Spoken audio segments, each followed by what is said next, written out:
Am I up? My name is Jose Ramirez. No, my name is Ramirez. You can call me Frogbear or Rami. Now, today's discussion is going to be big bucks in testing companies. As usual, I like to binge watch a lot of material because the idea that I'm trying to draw a conclusion to requires not just one industry, one field, but a variety of them, and how they've all accumulated together in order to create this reality that we're currently inhabiting. So this example is the big buck industry, right? People like to think that marketing is big bucks or psychology might be big bucks, but I tend to believe otherwise. So this video is going to be, I can't remember, what is it called? Covert Action. It was an old magazine, which essentially was started in like the late 60s, went on to the 80s, obviously. So this video is recorded in 1982.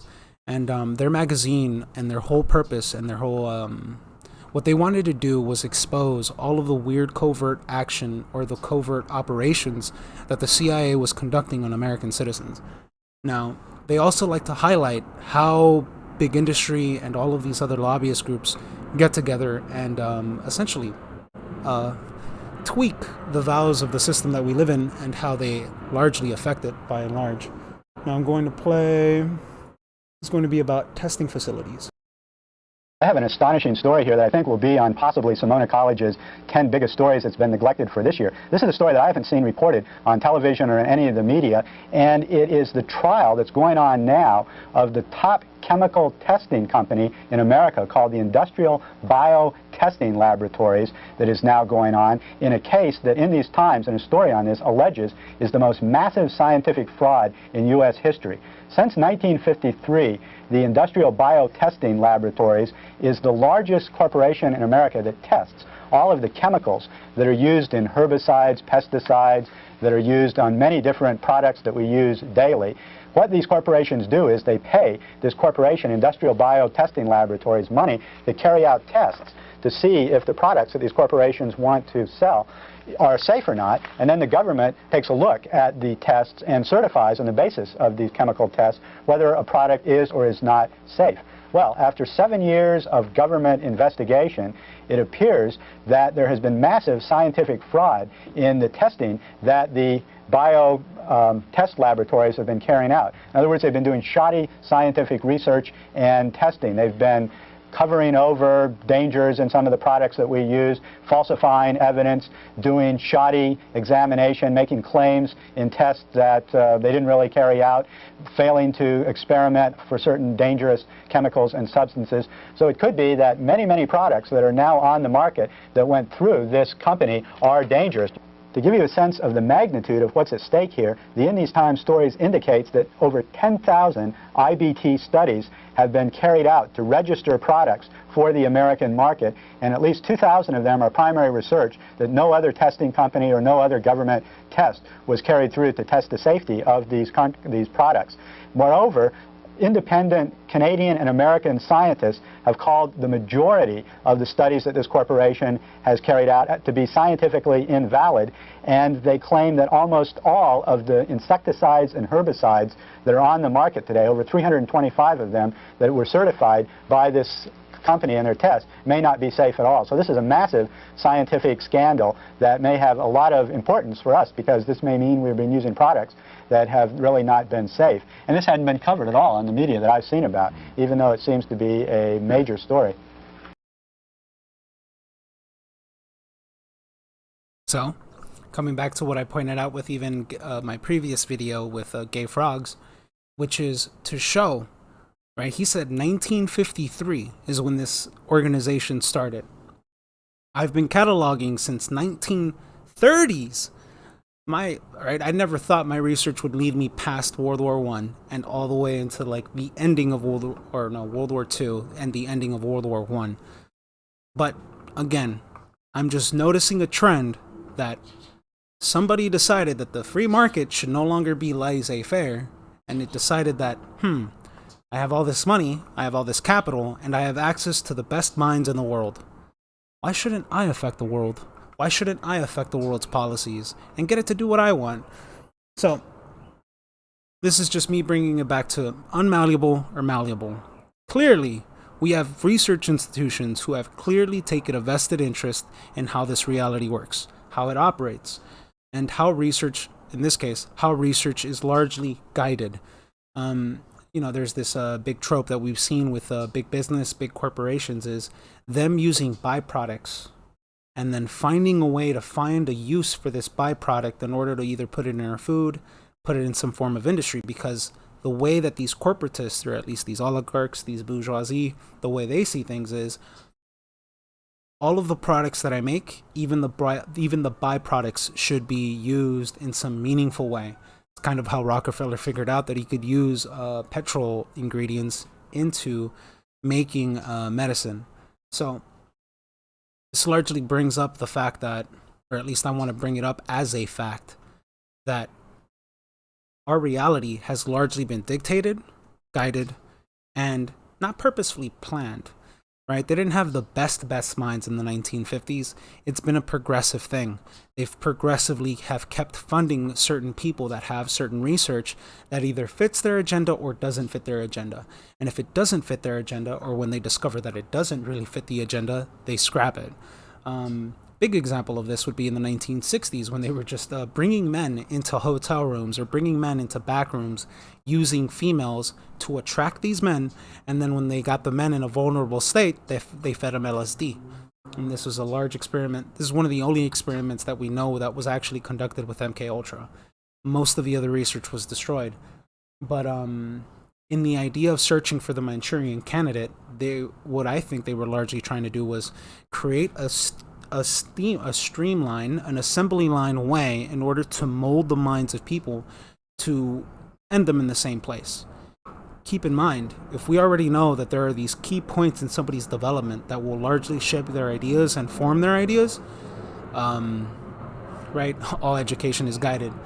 But in this case, with scientific research being cooked, this was all the way back since the 1930s. He's talking about pesticides and all this other stuff, which goes into DDT, which goes into polio, which goes into the malfeasance that we see with a lot of these pharmaceutical companies, agricultural companies. With gay frogs, it was Syngenta.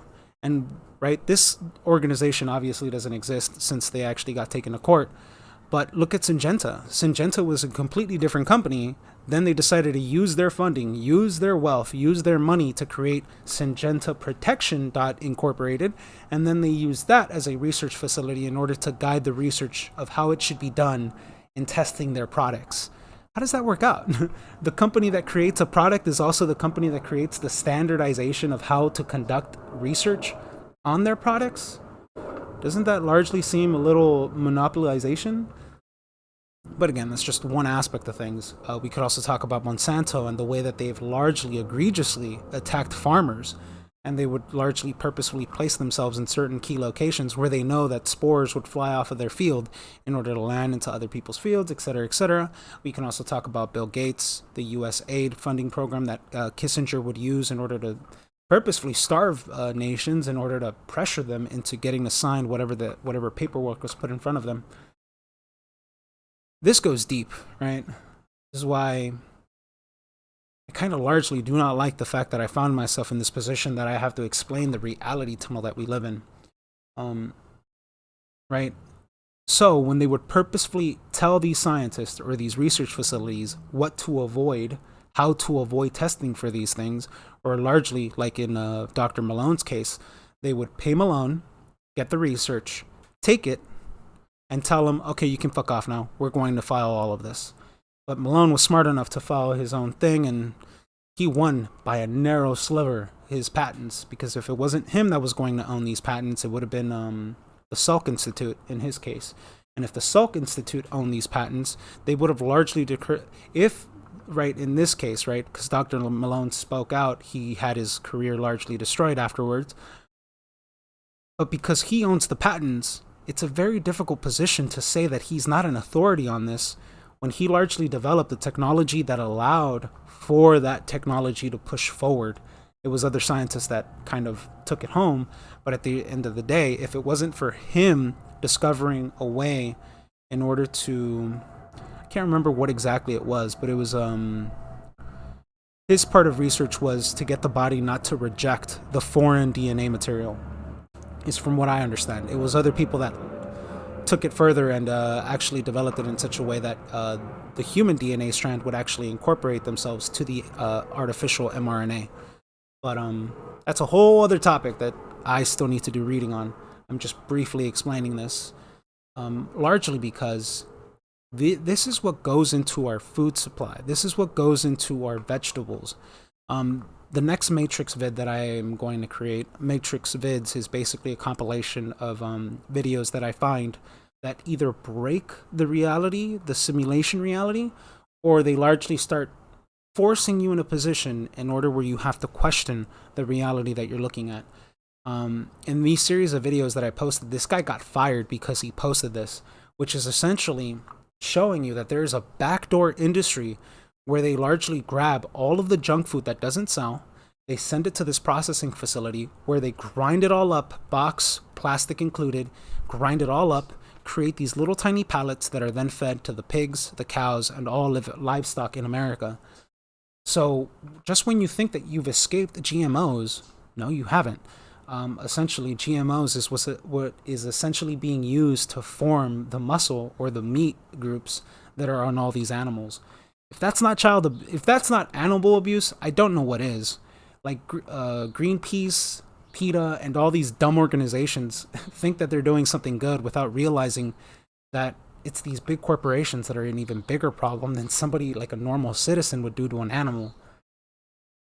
But again, this all goes back to lobbyist groups, politicians, and the fact that there is no real oversight. People like to think that there's oversight for lobbyist committees, for all these other funding mechanisms, and he's only mentioning one example.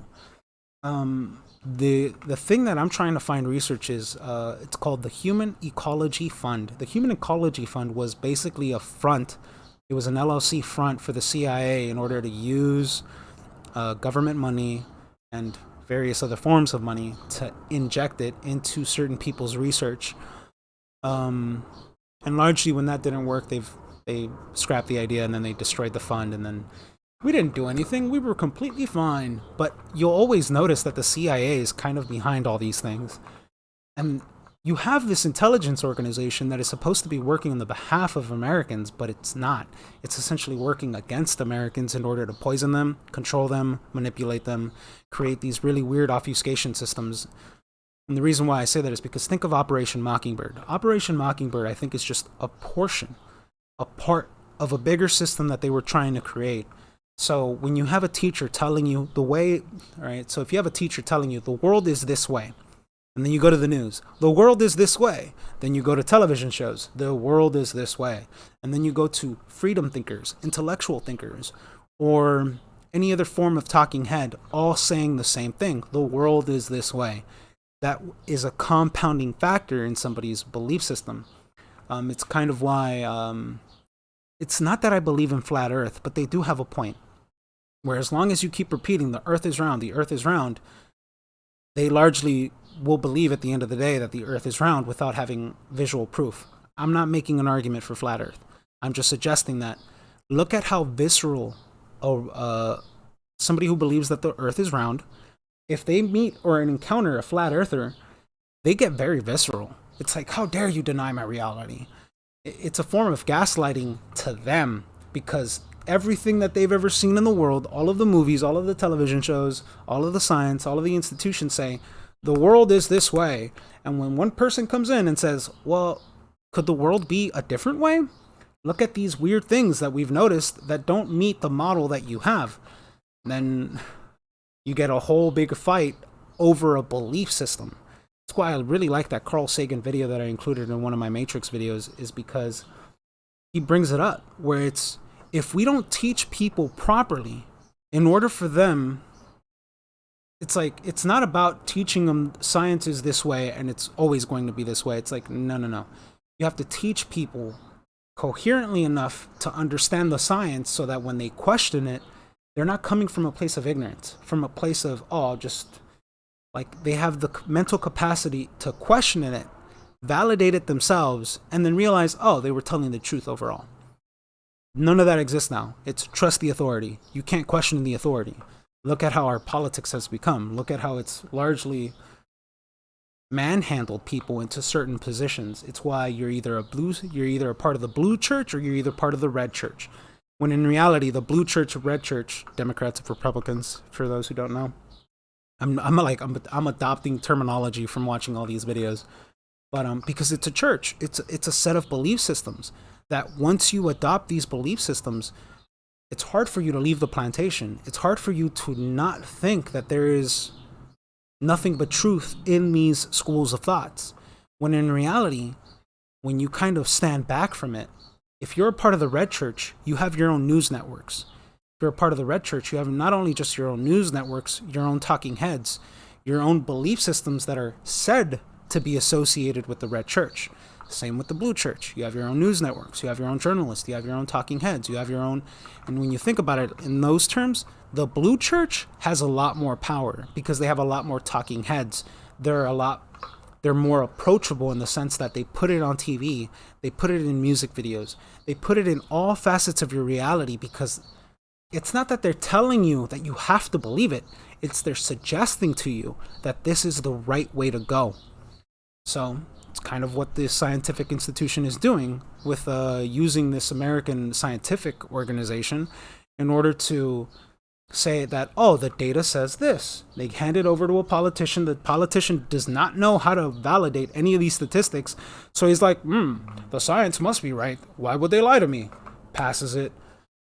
And it's just the cycle of, if your leaders or the people signing this documentation don't really know how to question the science itself that's being presented to them, or it's not seen or read by somebody who could look at the information and validate it on their own accord, they're just going to say yes, because they don't know what they're looking at. And it's kind of interesting because you see Bill Gates kind of purchased this weird water filtration company, and then the senator who gets to decide on that committee also bought shares in that company. That's when you should really start asking questions of, is this beneficial or is this big business? Which is hilarious, because if you look at liberalism, which is what Bill Gates stands for, when you look at the reality of what liberalism, progressivism came from, it came from the eugenics movement. It came by and large from these new school of thought that came from these bourgeoisie oligarch types, where they were like, oh yes, we're progressive, we want to shape the world in our image. And it's just like, we'll kill all the people we don't agree with. Which is very interesting, because that's what you saw. You saw a conservative effort on behalf of these progressist, right? All of the rich people who were funding the science were also funding the wars, and they also got to make the decisions of what to bomb, where to bomb, what to destroy. And I find it fascinating when you incorporate the fact that they were largely shaping the Food and Drug Administration. Back in those days, it was called the Chemistry Bureau. You also had them fund the education system. You had them fund all facets of this reality tunnel that we're living in now, and it never got fixed. Not ever. There was never a point in our history, you could say the muckraking movement, but even then, that was a controlled opposition movement. Even then. You had all of these things that accumulated, but never got fixed. They never got addressed. And by and large, if you ask somebody, why are you eating that? It has it has this chemical or this chemical. They don't care. To them, it's like, the Food and Drug Administration wouldn't feed me poison. The senators wouldn't approve of this if it wasn't healthy for me. But then you look at aspartate inside of like diet sodas. And aspartate, by and large, literally destroys brain cells. And the best part about this is, the best article that I've read about fake sugar was written by Vice. Right? So at one point in time, Vice actually cared about telling you the truth. And it's kind of why you would imagine that the Blue Church infiltrated that. The same thing with Gamergate, the same thing with comic book industry, the same thing with everything else. They infiltrated these facets not because these people had an agenda that they themselves personally wanted to push, but it was because they wanted to use these facets of industry to affect the culture, not to you, not to people like me, not in our age group. They wanted to affect younger people because they don't know any better. The professor at West Point brings up the fact that if adding human buffering, what he was saying is basically add an elder, add somebody into the equation of these kids who's older and gets to facilitate their ideas. and tell them this is right or this is wrong, and not leaving it up to the church, or not the church, institution, the public education system, the textbook that they're reading from, because those things, an editor can control what ends up in a history book. It's why if you read a history book from elementary or a history book from middle school or a history book from high school, it's largely different from how actual history kind of progressed. And they think, oh no, it's because we don't want to give them the wrong idea. It's like, no, it's because you don't want to tell them of the egregious shit. Like, you just don't want to tell them that you massacred a bunch of Indians. Like, let's just be honest with that. And the reason you don't do that is because you would much rather tell them about the massacre that happened to the Jews, but not the Indians. You'd rather tell them about the Jews and not the fact that the Queen of England came to Canada, took a bunch of indigenous kids, and no one ever said a word.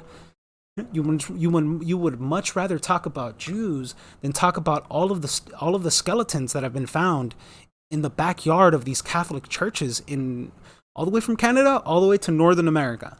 You would much rather talk about that than the massacres that happen in Mexico anytime a body of students decides to rebel against the government.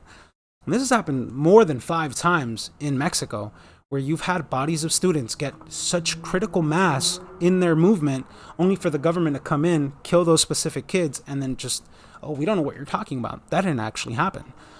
Because this all goes into forming the idea, forming the reality tunnel. And it's by and large, they've realized that they can use science, they can use statistic, and they can use data in order to manipulate the mind of the senator. And because all the senator is going to say to the public is, we saw the science and we trusted it.